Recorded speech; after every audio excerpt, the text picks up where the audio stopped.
Programa ricardoholandini.net.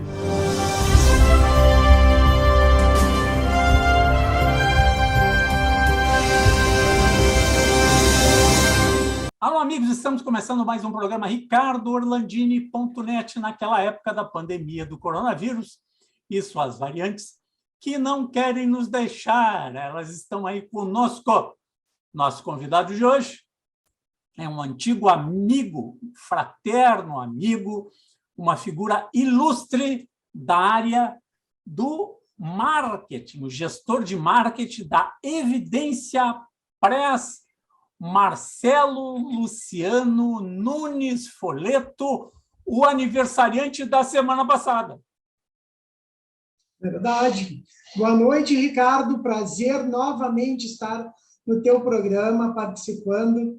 É sempre uma dádiva, né? Estar aqui contribuindo e fazendo esse bate-papo extremamente despojado para os nossos telespectadores. Foi muito legal aquela nossa entrevista com as 25 dicas sobre marketing, relacionamento com o cliente, né?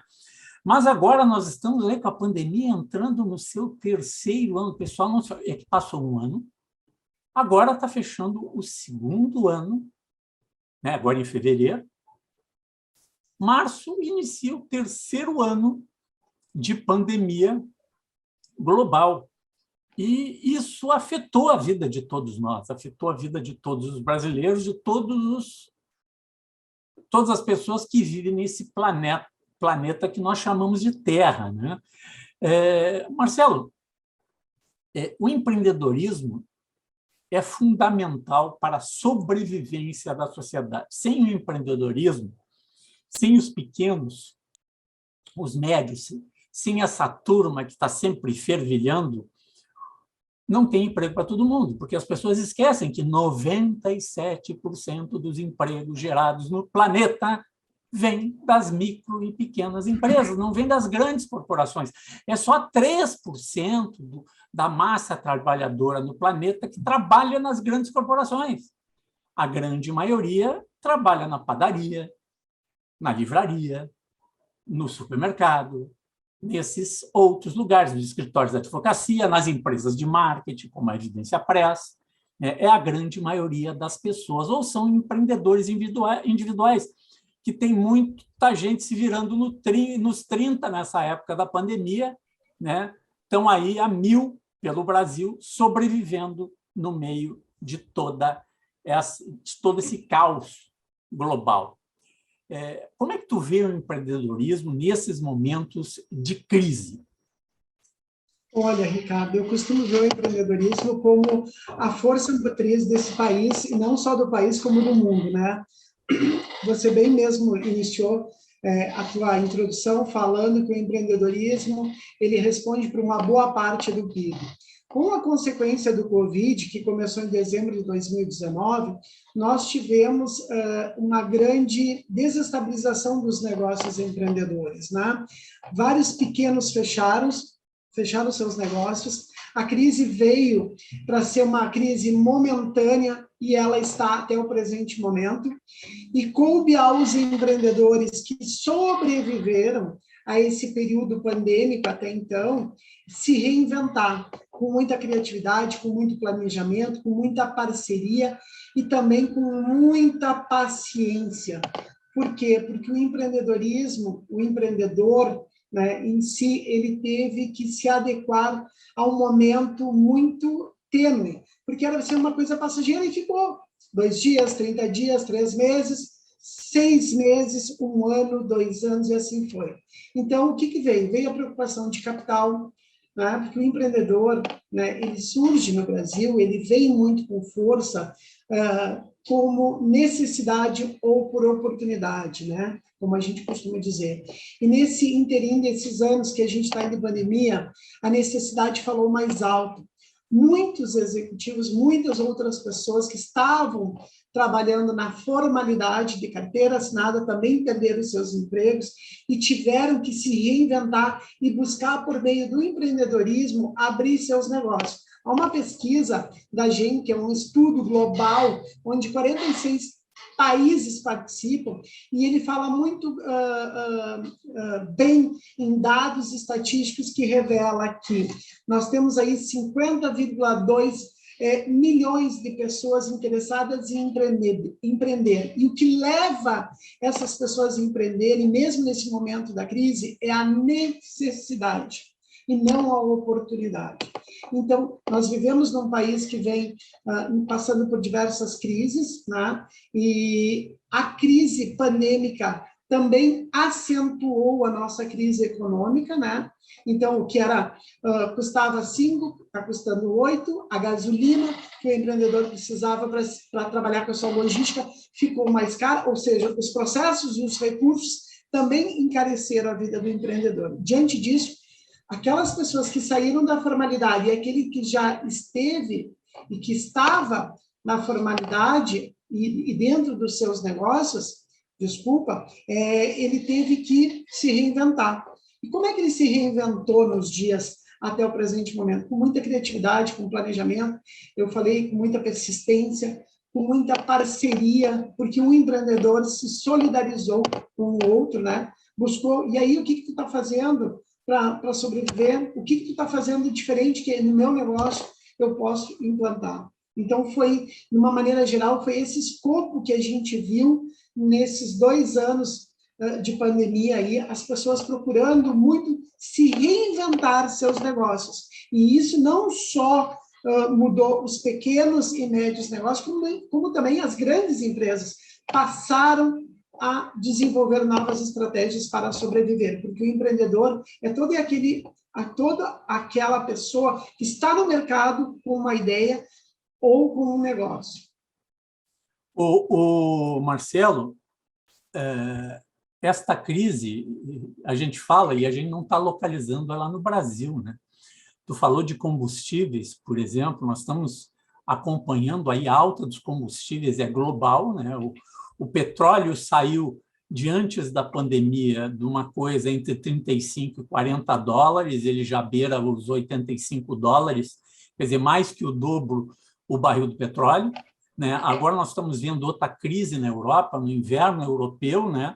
Os russos estão apertando a bucha lá e estão querendo aumentar ou diminuir o envio de gás natural para a Europa, e a Europa, 2/3 do gás que circula na Europa é gás russo, vem daquele lado, né? Então, isso gera uma crise, sobe os preços. Nós temos aí o problema que aconteceu na China dos insumos.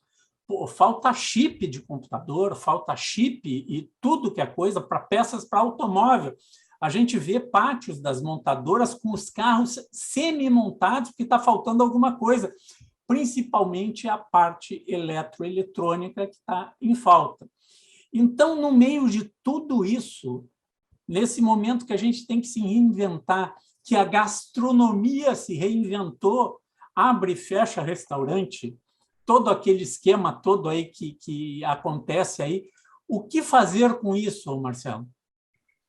Olha, só fazendo um adendo, Ricardo, não só foi os combustíveis, trazendo um pouquinho aqui para o nosso país, nós estamos presenciando uma escassez de recurso em papelão e vidro. Além disso, estamos enfrentando uma crise hídrica, um verão que está nos castigando aqui no Rio Grande do Sul, né? E que isso vem afetar o nosso agro. E o agro é a premissa da logística para chegar aquele tomate, aquela verdura, aquele legume na mesa do restaurante. Então, permaneceu mais caro com essa crise. E o empreendedor teve que o quê? Se reajustar, se reequilibrar em tudo isso. Tá?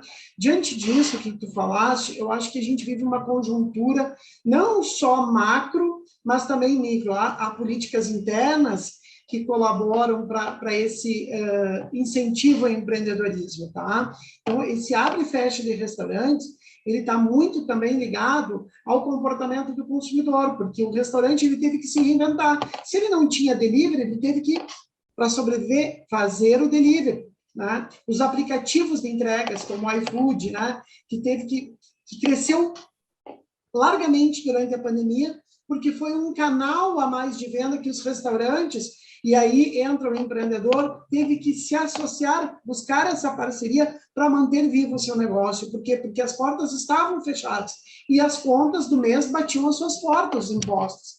Embora o governo tenha aí feito algumas renegociações, alguns incentivos fiscais de parcelamentos de dívida para o MEI, para o Simples, que agora começam a tornar isso mais pactual. Agora, essa semana que passou, o governo do Rio Grande do Sul entrou numa linha dentro do projeto do Acelera Rio Grande do Sul, uma alternativa para viabilizar a vida desses empreendedores, dos pequenos, médios, né? Que é um incentivo de financiamento onde o governo do Rio Grande do Sul arca com parte do juro desse financiamento, que é uma política de incentivo para que os negócios sobrevivam.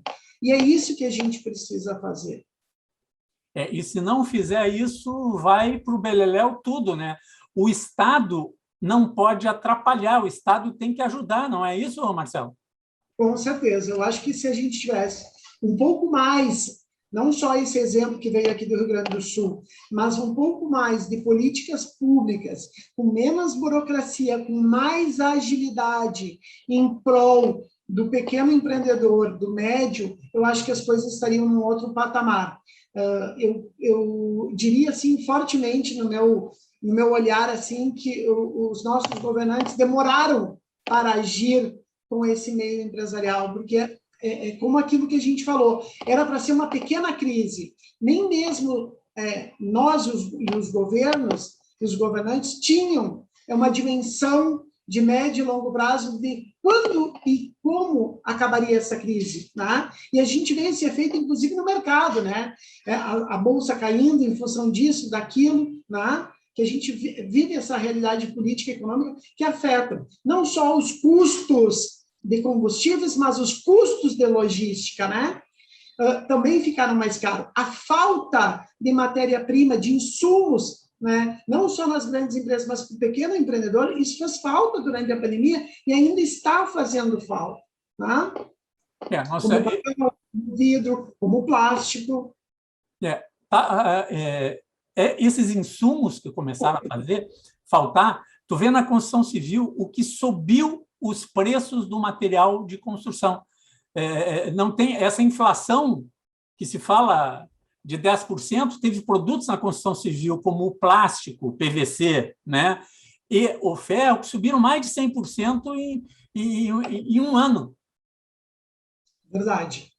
Eu acredito também, Ricardo, que é preciso também ter um olhar sobre o empreendedorismo social, o trabalho das cooperativas que estão ajudando esses pequenos empreendedores aí, principalmente aquelas pessoas que trabalham com empreendedorismo voltado para o setor agro aqui no nosso estado. Então, o apoio dessas cooperativas está sendo essencial nesse momento para a gente tentar amenizar um pouco esse sofrimento, tá?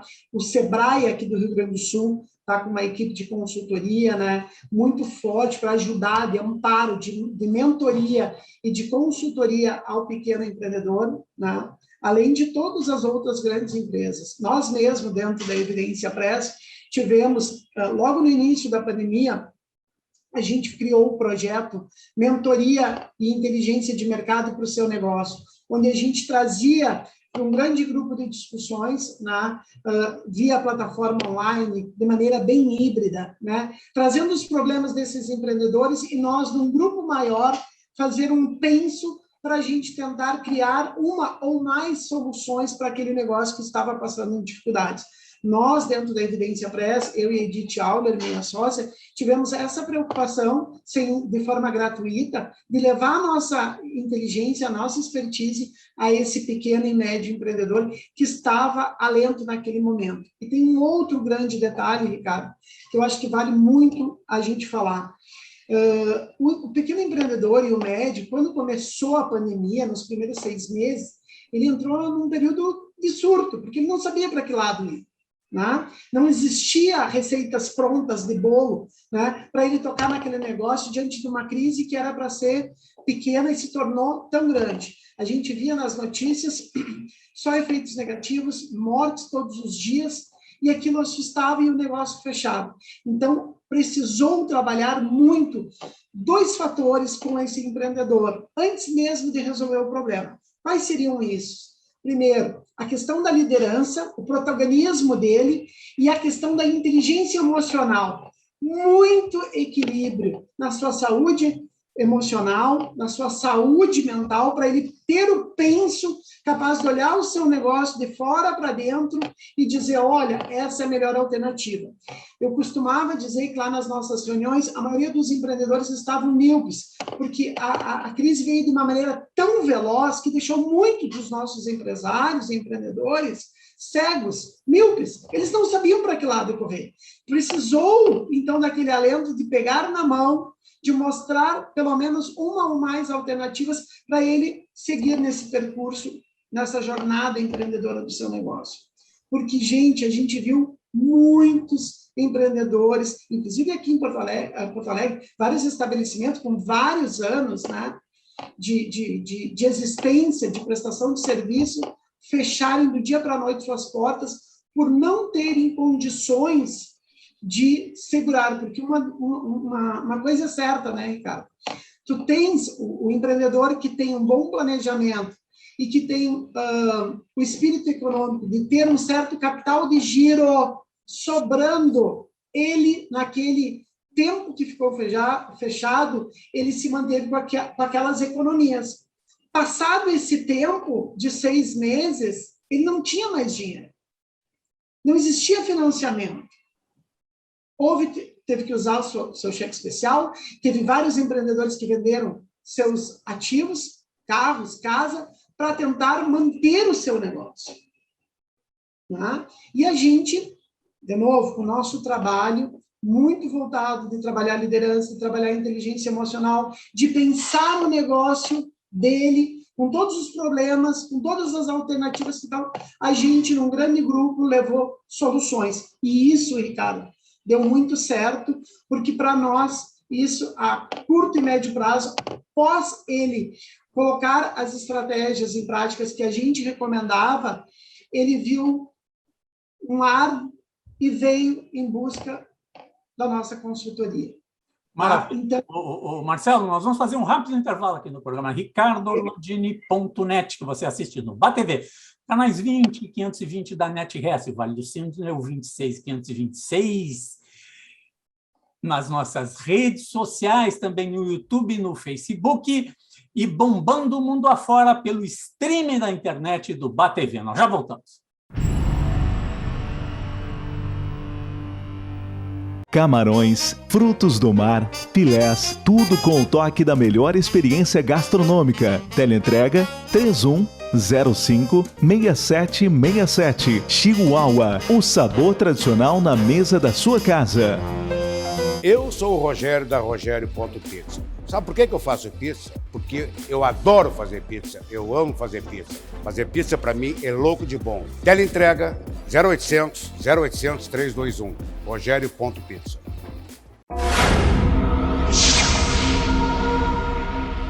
Estamos de volta com o programa ricardorlandini.net, conversando com meu amigo Marcelo Folletto, que é o gestor de marketing da Evidência Press, com a sócia, a Edith Auler, que é nossa amiga, né? O Marcelinho. Marcelo, o que fazer? Não dá para se apavorar nos momentos de crise. Então, a gente tem que se apoiar nas estruturas que a gente tem e em empresas que sabem se relacionar com o mercado, como a Evidência Press.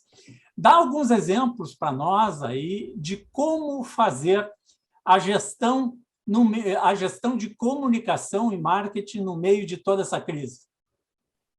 Eu acho que tudo depende da peculiaridade do seu negócio, né, Ricardo?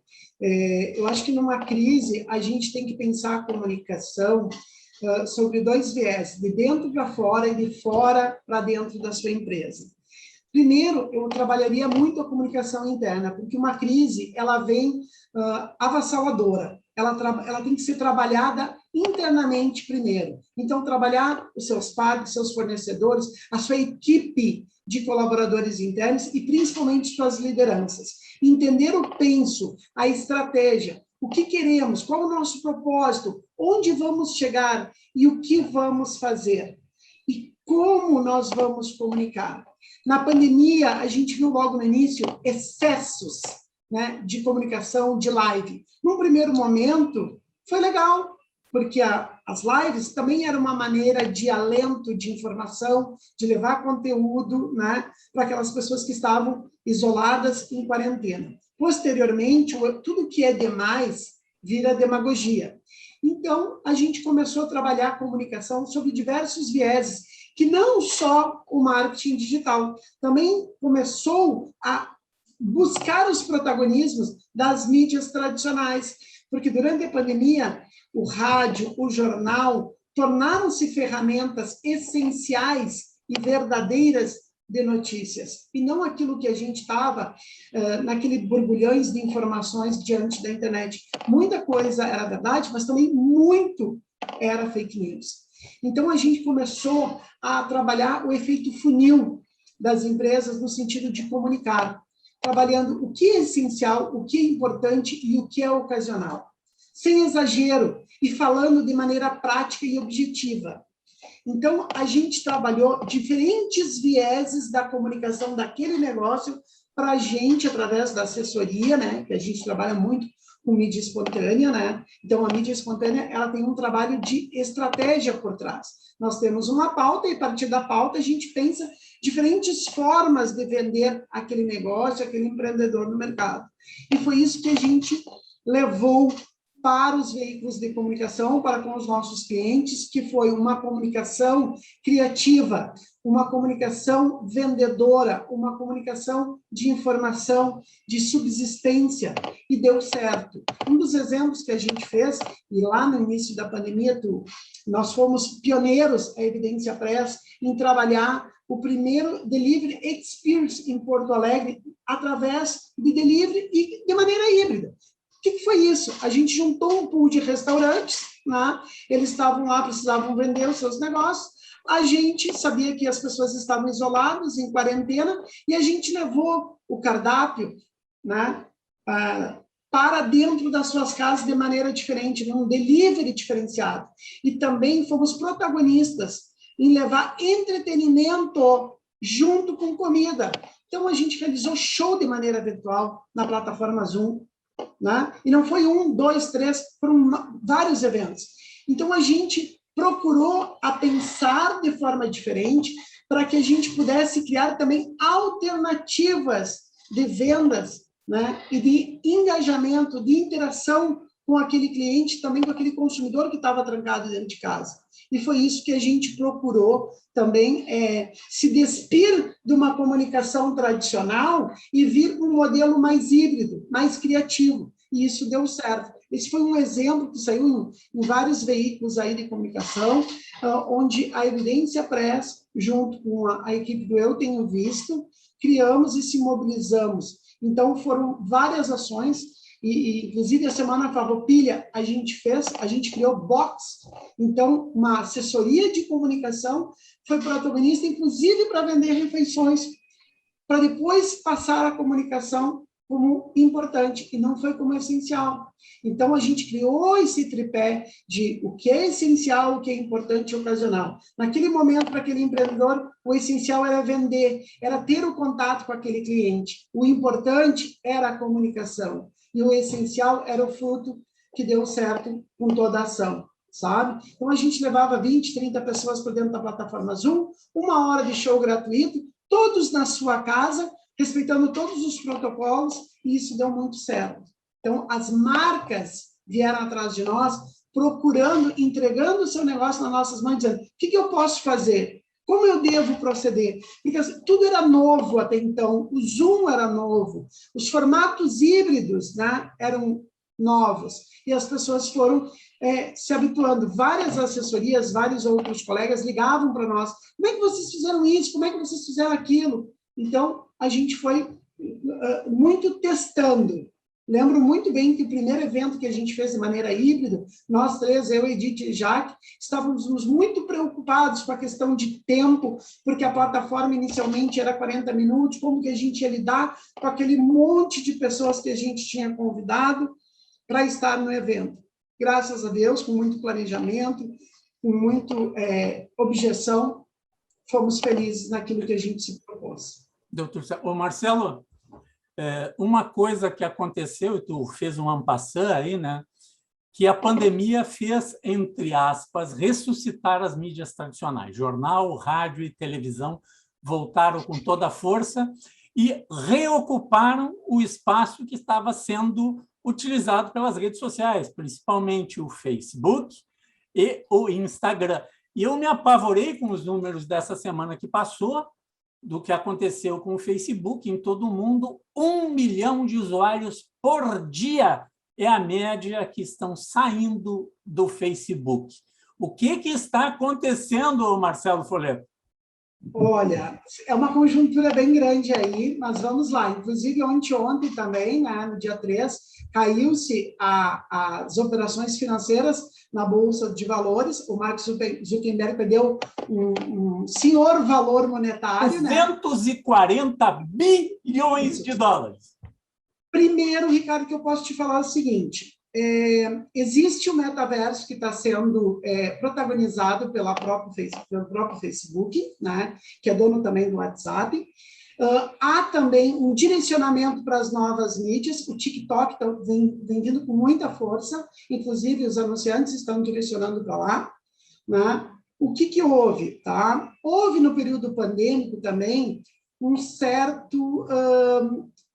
certa valoração nos anúncios, ou seja, tu colocava lá R$100 nos anúncios, em menos de 48 horas, com toda a segmentação, se ia. Ou seja, na pandemia, o marketing digital teve que recorrer ao senhor Mark Zuckerberg, via Facebook, porque todos os anúncios feitos via Instagram e Facebook vêm pelo Facebook. Toda a segmentação deve ser feita por ali, a regra é clara. As mídias tradicionais, elas ressuscitaram, porque elas conseguiram e estão conseguindo a trabalhar com os dois movimentos, o híbrido e o tradicional. Vamos dar um exemplo, tá? O rádio. O rádio tu consegue hoje ver os nossos locutores falando no YouTube, captando o áudio em tempo real. E a informação também está no site. Então, houve um aparecimento de novas mídias, tá? Os podcasts entraram com força total, que é uma outra mídia muito forte, muito consumida e que está dia a dia crescendo, que as marcas estão olhando com bons olhos. Por quê? Porque as pessoas estão direcionando para lá, né? Então, o que acontece? Há uma comunicação mais disruptiva nesse momento, podemos dizer assim, Ricardo, e as pessoas, nós, consumidores de mídia, né, estamos mais seletivos, né? Então, hoje tu tem o Twitter, que também veio se reinventando desde a pandemia, com novos canais, com novos formatos, o podcast muito forte. Hoje, o consumo de podcast é muito forte no país. O TikTok, que começou muito incipiente, assumiu o protagonismo. Maravilha. Marcelão, Marcelinho, Marcelo Folletto, aniversariante, 40 e quantos, Marcelo? Ou é 30? 48 anos. 48 anos. Grande Marcelo Folletto. Obrigado pela tua participação aqui no nosso programa. Obrigado, Ricardo. Precisando, só chamar. Grande abraço. Esse foi Marcelo Folletto, gestor de marketing da Evidência Press. Até um próximo programa.